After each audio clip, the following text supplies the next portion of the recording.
Good morning, everyone. So I know there's a lot of smiling faces up here because it's weird. This is totally weird because I'm normally go down with Kim at this point in the service, and then I sit there patiently until I have to come back up and then play the last song before we all depart. So it's a different dynamic for me, different dynamic for you maybe. Certainly a lot more different for me than it is for you because you're still sitting over there and I'm standing. So, my name is Philip Lapatha. I am Kim's husband. You know me as the guy that plays the piano around here. Kim is the one that plays the piano and sings and conducts the choir, and I just do whatever she tells me to do to get the music going here at the church. So, I am a musician. It's what I do. It's something that fell into my lap. It's something that I've tried to run away from, and I can't. Even if I try to run away now, music will pull me back and it'll say, "Where are you going? Stay here." I am also a high school teacher, and I enjoy that very much. I enjoy working with young people. Faith is one of my students at Maples Collegiate, and I'm very happy that she could come and be part of today's service. I'm also the artistic director of a community choir called Echo Singers, and that sort of rounds out what I do. So that's a little bit about me. Okay, so we have no PowerPoint today, so if you're looking for something to read over there, or you can just look at the colors or something, but there's no PowerPoint for you to read, and then at the back they're going, "Phew, I'm good." So you don't have to time it or anything like that. I know it gets very nervous. The other thing that about today is that then a lot of listening then. Okay? Because if there's nothing to read and nothing to be distracted from up there, then all you got are your ears. And which is nice because I'm a musician. So this is kind of like my norm, people actually listening to what's going on because I work in that area. So it's about listening today, and then maybe a little bit about feeling also. So nothing to look at, maybe some things to listen to, and then maybe some things to feel. So we'll get into what I mean by all this. Also notice Kim was pointing out that the piano is in a different spot today, probably because I will actually touch it a couple of times. So the listening that you'll be doing, I will at least give you something maybe nice to listen to, so it's not just my voice the whole time. So that will be in there also. And I do think through this piano. This has been my instrument since I was 5 years old. Faith asked, how long have you been playing? And I said, since I was 5. Kim's been playing since she was 8. This is part of our brain now. If you've been playing that long, you think through this thing. Okay? These guys here, they have brains too. They do things that I don't even realize that they're doing sometimes.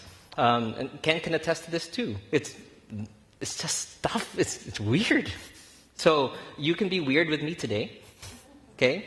Because we'll be trying to figure out how on earth does this work into here, and then maybe transfer also then into what you're thinking too. So, as a teacher at Maples Collegiate, I'm part of a very large music program. We have over 500 students involved in choir and band.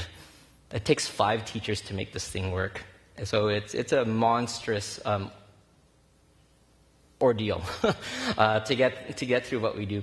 But we feel like we do a good job. And Maples is recognized in the city as having a very strong program. In fact, Faith, I won't tell you what school that she transferred from, but she transferred from another school just to do music at Maples. Not to do math or science or anything, but to do music. She transferred from another school to do that. So I'll let you into a little bit of the secret behind the success of Maples. We have a broad vision for every student when they come into the school. They start at grade 9. And it's a four-year plan that we have for them. It's not just 1 year. It's not like teaching a semestered course, because as the music teacher, I will see them for the next 4 years.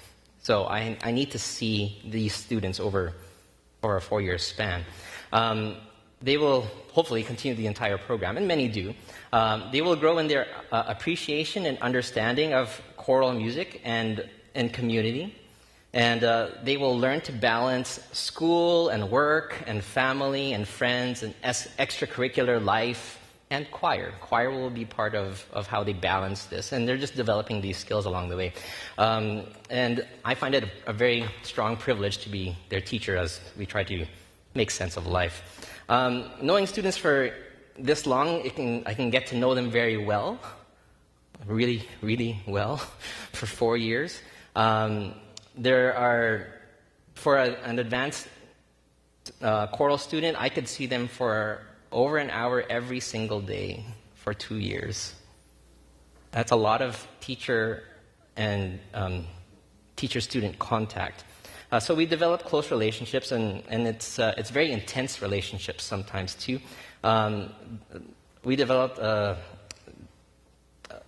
trust so that they can come to us with their problems, their issues, their thoughts, concerns, worries, teenage angst.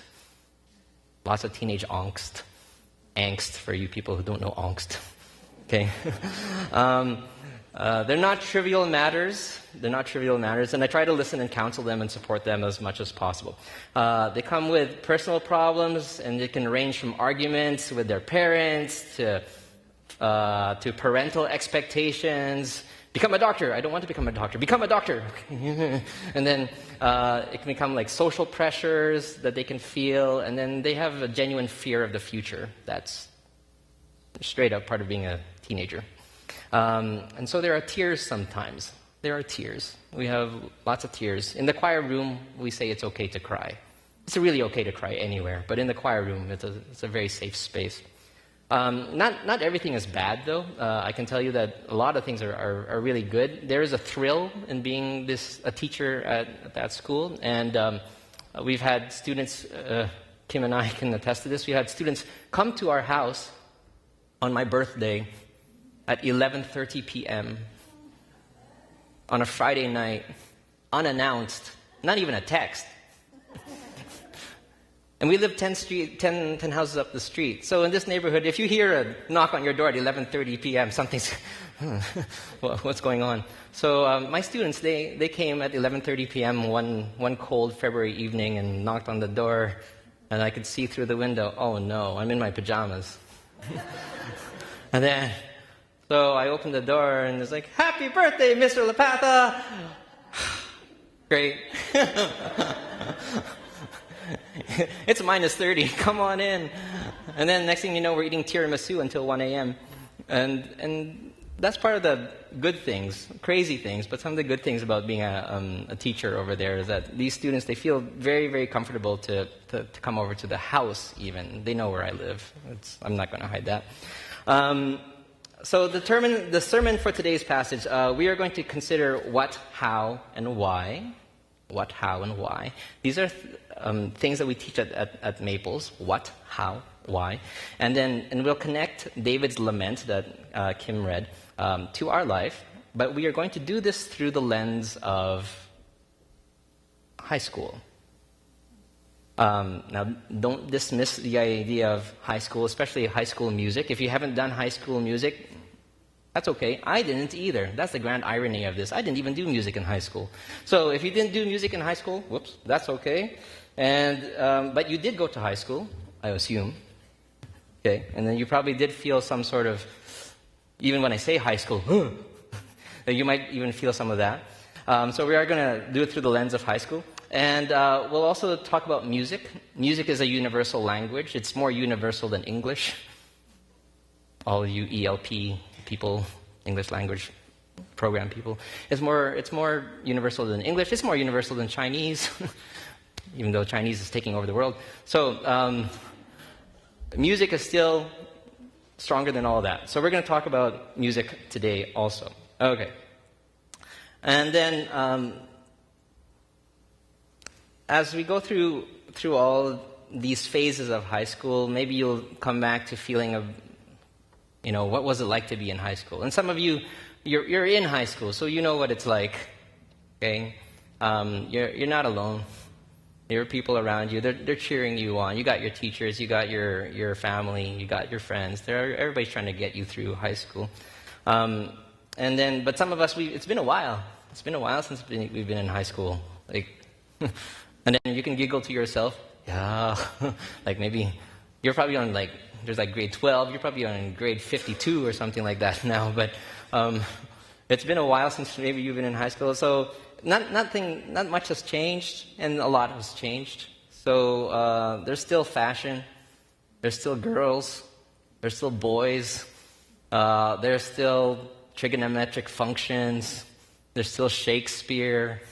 There's still world news and money and Canadian history and relationships and zits and driving for the first time. It's still there. So if you're like, I can't relate, yeah, you can. It's still there. So what, how, why, David, music, high school. Okay, here we go. So, verse 1 and verse 17 and 19, we're going to talk about what. So what just happened, and when we know that today's passage, the deaths of Saul and Jonathan, they're presented now to David, and then David is shocked by this news.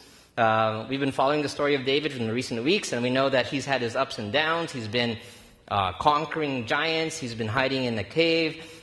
He's had a roller coaster ride of life, and he's recognized as Israel's king, or king in waiting, but his road to the throne has not been easy. And now in this passage, David is coming from a battle with the Amalekites on one side, and Saul and Jonathan are battling the Philistines on the other side. And then David won, Saul and Jonathan lost. They were defeated.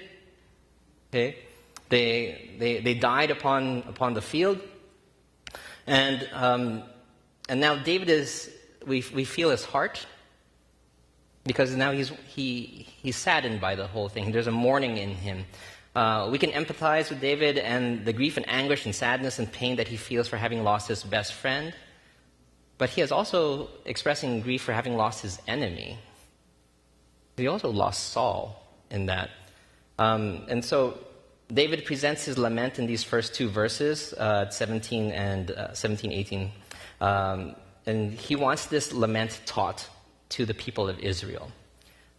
It's like a national sadness for the entire country. And so it's a collective grief that needs to be genuinely felt in the heart of the people. David is calling the people to be sorrowful, to show emotion, to express remorse, and he's really calling them to cry. As a nation, to cry. Back to grade 9. In grade 9 at Maples, we find ourselves, these students find themselves in Maples for the very, very first time. They've maybe come from a grade 8 program. I don't know what they've learned over there, but we have to take them now all into grade 9, and we have to teach them something. And so we teach them what? What is choir? Don't you just sing? Yeah. So what is choir? And we teach them what is music, how to read it, how to actually make sense of those dots on a page. And then what is community? You have to teach them about that too. And so we're going to do something with you today. If I say musical box, you have to take this hand, point it in this direction, this finger pointed in this direction. Y'all do it. Okay? And then take the other one, and then put it on top, and then you create a box. Okay. Now, just like an iPad, open, and then close. Good. Okay, open, close. And this is, if you do this at Maples, they know exactly what you're talking about. And so we'll unpack this.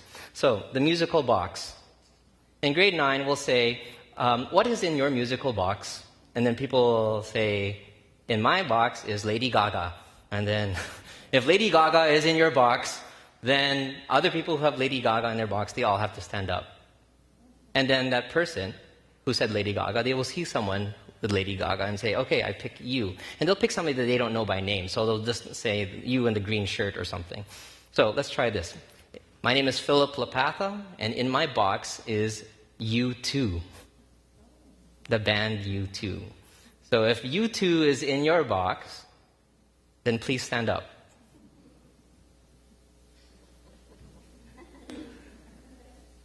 Okay. So now I will pick one of you, And I'll say, the person over there in the black shirt. I know your name, but I'm just saying the person over there in the black shirt. And then the rest of us, we can sit down and then go, phew. And then you can say, my name is. Troy. And in my musical box is.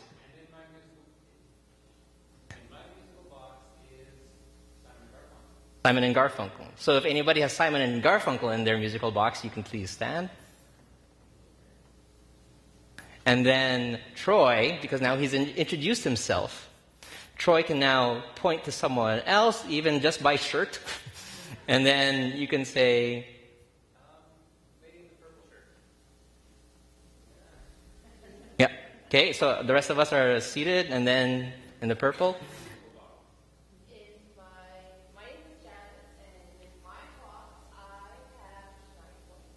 Shania Twain. So if you have Shania Twain in your box, then you stand. And then, good. We won't keep going on with this, but we now know Troy, Janice, right? We got some names of people that we didn't know. And then we even have a connection, like Shania Twain and Simon and Garfunkel and you too. So we're making connections with everybody. And then we're building community. We're building community in this way. So, and then maybe along the way, we'll keep adding to this box because it can't stay closed. For crying out loud, you're only in grade 9. What do you have there? Nothing much yet. Okay, so we have to keep opening this box, and sometimes we have to close it too. We have to close it also. So we hear about David. Then David is presented with the news, and there's a lament. He's very sad. That's what is going on. Grade 9. That's what's going on. Okay, grade 10. We move on to grade 10. So, thinking about David, we read in verses 20 to 24 that David is telling the people now of Israel how to grieve. He's actually saying how this is going to happen. In verse 20, he says that the deaths of Saul and Jonathan are to be honored by not letting the enemies know. Don't tell them. Why? Because the enemies, they're going to mock, they're going to scorn, they're going to humiliate, they're going to insult, they're going to throw smack. They're going to say bad things. So they don't want the names of Saul. He doesn't want the names of Saul and Jonathan to be dragged through the mud.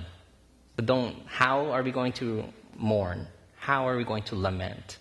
And so he says, that's what he says there. And even more in verse 21, David curses the mountain upon which they died. And he wants no connection to the people, like the Philistines, for instance, or the land that have caused Israel's mighty to fall. He doesn't want any of that to happen. And in fact, instead, David eulogizes Saul and Jonathan. He speaks no ill of Saul, even though Saul's after him. Saul wanted to kill him. Saul wanted to track him down and hunt him down. And here, David could say bad things, and he doesn't. David says no ill of Saul, even though Saul wanted to kill him. David is calling Israel to remember the greatness of Saul and Jonathan. He picks specific words and fashions them into poetry now. And knowing David, he probably added music to it because he's like that. So David probably even, with the text that we read, probably added music to it too. And then now we have this lament, this song, this sad song, in the ensuing verses from 20 to 24. In grade 10 at Maples, the students there we got through grade 9. Phew, what an awkward grade that is. We got through grade 9, and now they're in grade 10. And now we're talking to the students about how we do all the stuff that we do. It's not just about what's in your box.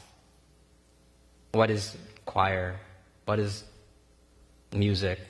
Now we're talking about, okay, how do we do all the stuff that we do? They know that the students know what's expected of them. They know that they're going to engage with discussion. They know that we need to pry into their brains a little bit. And so the music that we have in grade 10 has a little bit more message to it. One of the songs that we did this past year in grade 10 was this piece called Wide Open Spaces. And the line is, the wide open spaces inside of me. Not the wide open spaces physically out there, but the wide open spaces inside of me. And as I was directing them through the rehearsal, you could feel as a director that things are changing. There's an energy in the room. There's a vigor in the singing. And then you stop. And then you look at them for a bit.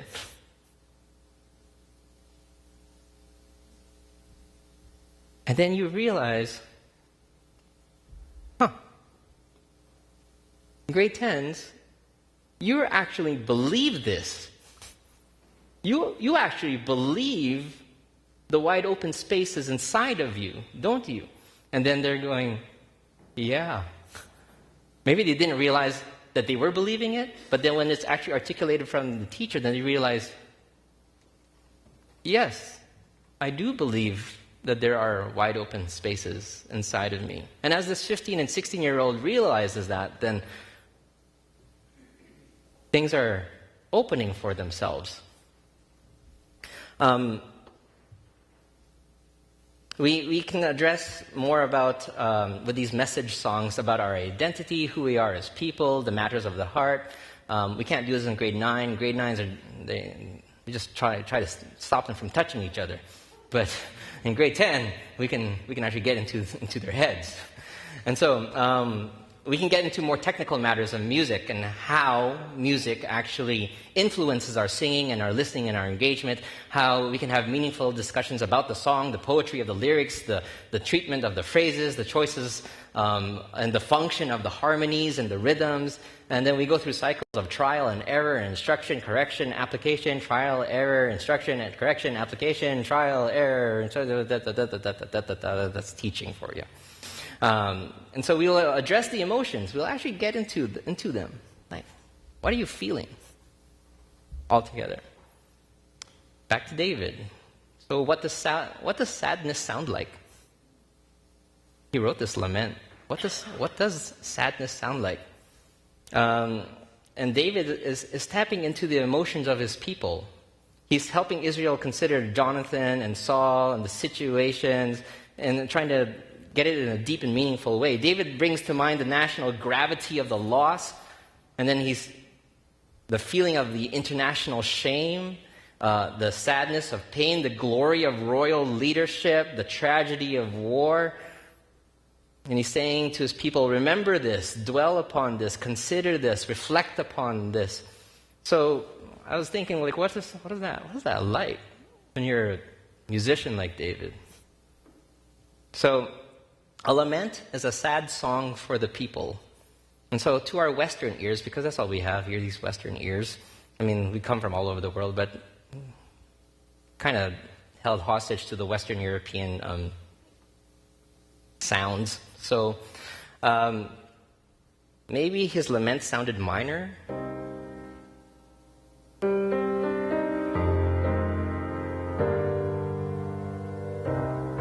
As he's thinking about the Saul and Jonathan.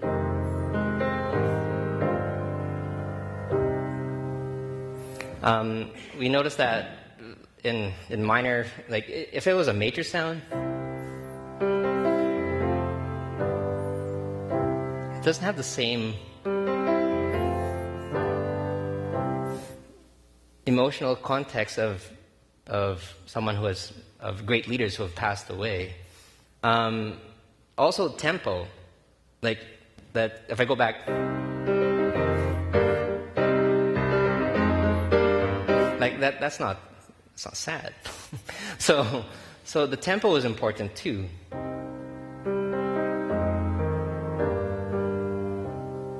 And then the feel or the phrase, how I treat the phrase. Like it has to be gentle.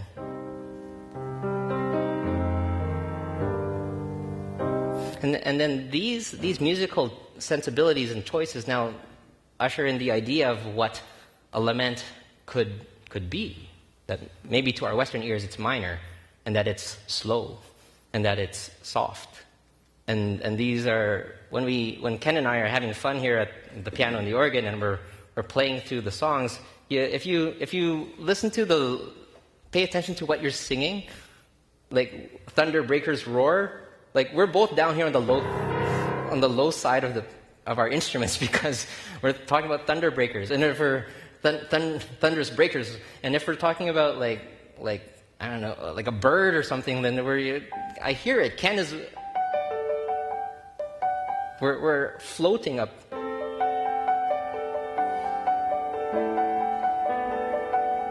Like the bird is up there. So listen to us, because we're artistic. We try to do things for you and trying to make our singing better. Okay, so when we're thinking about our lament, what could it sound like? So just some ideas. So that's a little bit of the how. We talked about what, and then we talked about how, and then why. Why is David in this way? Why is David so distraught?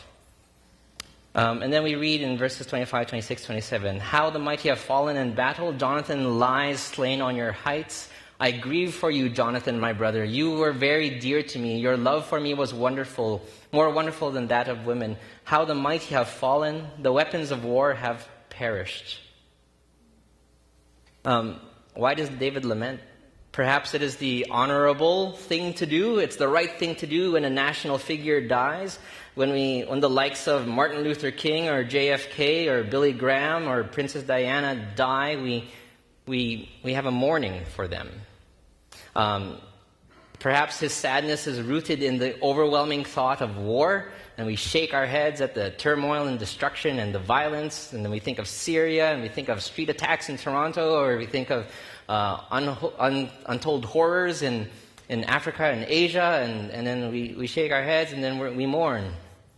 Because it's hard. It's hard to think about that stuff. It's hard to think about planes crashing into buildings. It's hard. And so we mourn. In grade 11 and 12 at Maples, we move into the final years now as a student in the Maples choral department, and we get into the why. Grade 9, we talked about what is choir. Grade 10, we talked about how do we do choir, and now in senior choir in grade 11 and 12. It takes us 2 years to unpack this last one. Why do we do choir? Why do we sing? Why? After 2 years of rehearsals and performances, amidst ups and downs, rights and wrongs, wins and losses, us and them, you and I, and lots of I don't know yet, these students, singers, are realizing that they are growing and they're making bold steps. They have these occasional moments of these wide open spaces inside of them, and they realize that it's true. Oh, go figure. I thought I was just here to play video games, and my parents are going to take care of me for the rest of my life. But there's actually more to it. And so they've opened and expanded their musical box, and they've also closed and they've protected it too. Because you have to do that. You can't always keep it open. Eventually you're lost. So you open it, but then you got to close it too. And you have to protect yourself. So why do we do choir? Why do we sing? For every student, this will be a slightly different answer. There may be common themes to their individual answers, but their unique answers will be found within them as maturing beings with hearts and minds and souls and strengths. They will find their answers. And so for David, at his core, David's sadness accompanied his homage to Saul. His sadness was due to the horror of war, but ultimately, I would think that David is distressed for his dear friend, for Jonathan. We can talk about the grandness of politics and war and these big, grand, huge ideas, but I think in the end, it's David and Jonathan. His buddy, his friend. And Jonathan is like a brother. And they have shared life, and they have shared death situations. And their friendships, this friendship right here, it's bonded through stress and battle and trial and pain. It's fused together, really. They have made promises to each other, vows to each other. They've created a brotherhood in loyalty and trust with each other. And I'm sure they've also had a few laughs along the way, because brothers do that. And they have some stories to share too, because brothers have that. And myself, I have a band of brothers. We've been together for, some of us, over 40 years. I'm 44.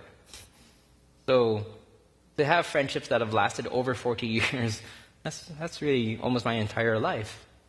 The new guy in the group, he came in 1988. He's the new guy. 30 years, and he's the new one. So there are 6 of us, enough to play 3-on-3 basketball or 3-on-3 football plays and, things like that. We grew up tearing up football fields all over the city and after rainy days and getting muddy.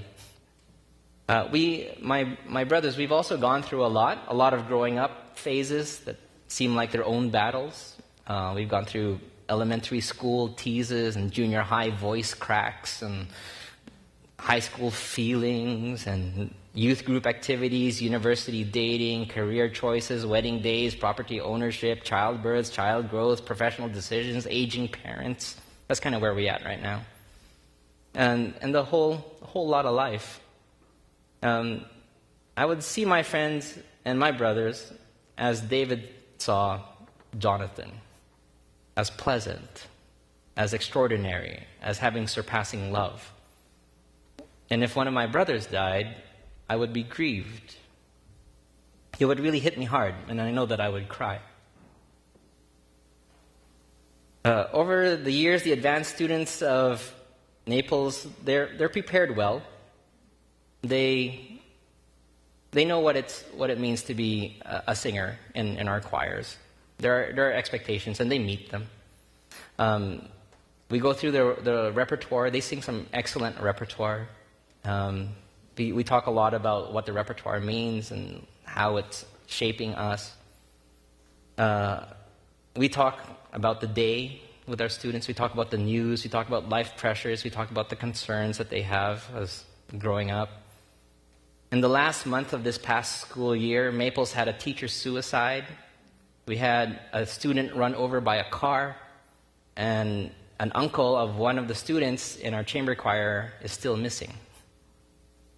That's just 3 of the things that happened at our school just in the last month.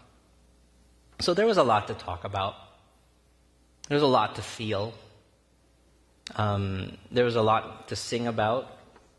And our singing, even though sometimes it's kind of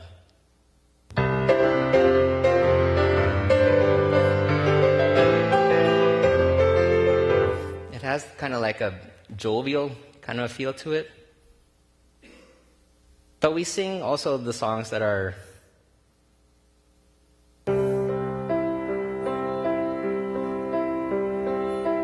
that feel like this, a little bit melancholy.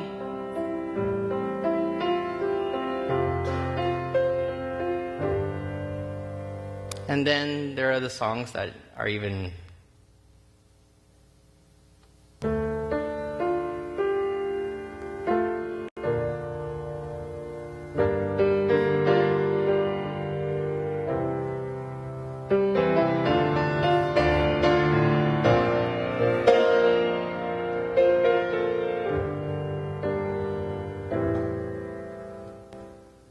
sometimes we want to just feel sad.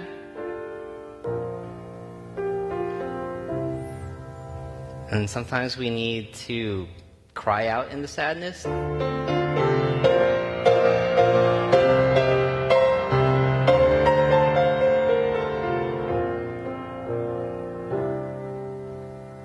And then there's going to be the day when it actually does turn.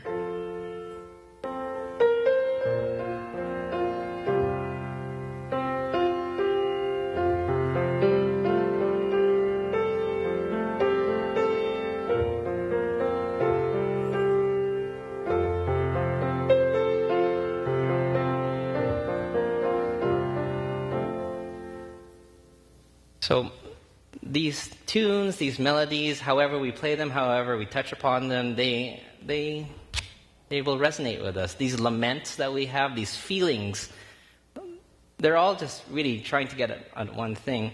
At the end of our years at Maples with these kids, we have this big concert at the end of the year, and then there's always crying. The grade 12s, they just lose it on stage. There's like, like everything sounds like a vibrato at the end because they just can't actually, they have no breath control anymore. And so everything's just, because they just can't hold their pitch. So it's like, sing! But, you can't tell them to do that. So, what happens at the end is that they cry. And they cry because they're losing something that's been really important to them for the past 4 years, which is the singing, the community, the growth, all this, the musical box. In grade 9, we asked them their favorite stories or their favorite music. In grade 10, we asked them to open their box to new ideas. In grade 11 and 12, open yourself up to the community, get connected to the people around you. And then we'll tell them that really all this time, since grade 9, this has actually been this.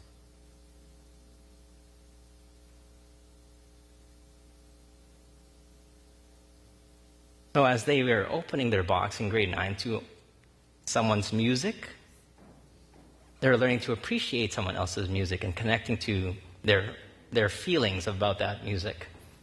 And as Faith now moves into grade 12, she will, I know you're going to cry a lot. I know it's going to happen. So she will be realizing that this is my last choir performance of this, or my last festival, or my last time to enjoy the music that we do in this place.